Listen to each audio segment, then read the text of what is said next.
คลิปนี้ก็สิมาเว้าให้มันจบในคลิปเดียวนี้ไปเลยเนาะล่าสุดนี่รัฐบาลก็ออกมาซอยแล้วเนาะจำนวนเงิน400 กว่าล้านกีบเนาะให้ 2,000 ครอบครัวที่ได้รับผลกระทบจากพายุลูกเห็บในเทื่อนี้เนาะครอบครัวหนึงก็สิได้อยู่ประมาณ410,000 กีบ710,000 กีบทุกคน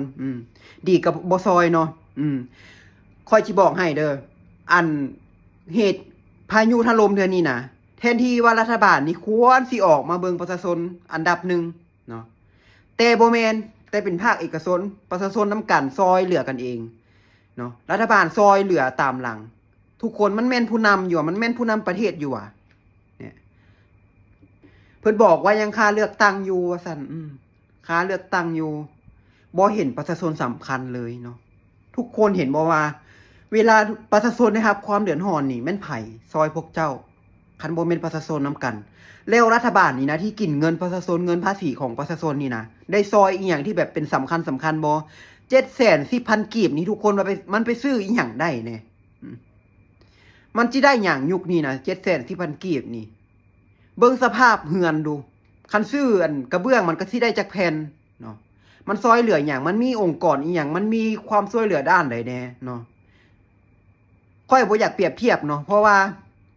เฮาสิเบิ่งแต่ประเทศเฮาเป็นหลักเนาะประเทศเฮานี่นะมันควรจะมีองค์กรใดองค์กรหนึ่งที่ออกสร้างขึ้นมาเพื่อช่วยเหลือสังคมโดยเฉพาะในยามวิกฤตเนาะในยามวิกฤตนี่โดยเฉพาะเนาะ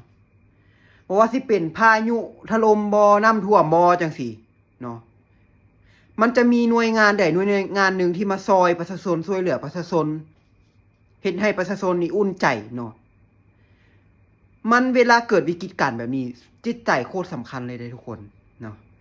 ถ้าหากมีหน่วยงานใดหน่วยงานหนึ่งนี่นะออกมาซอยออกมาให้กำลังใจประชาชนเนาะมันก็สิเป็นการดีเนาะ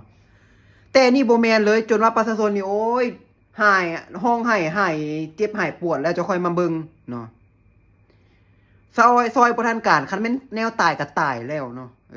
ตามจริงล่ะแล้วก็มีบางคนได้ออกมาบอกค่อยอยากให้ค่อยไปซอยเนาะคันค่อยมีค่อยซอยเนาะแต่ว่ามันบ่แม่นสิทธิของค่อยเนาะค่อยอยากซอยหรือบ่ซอยมันเป็นสิทธิของค่อยเนาะ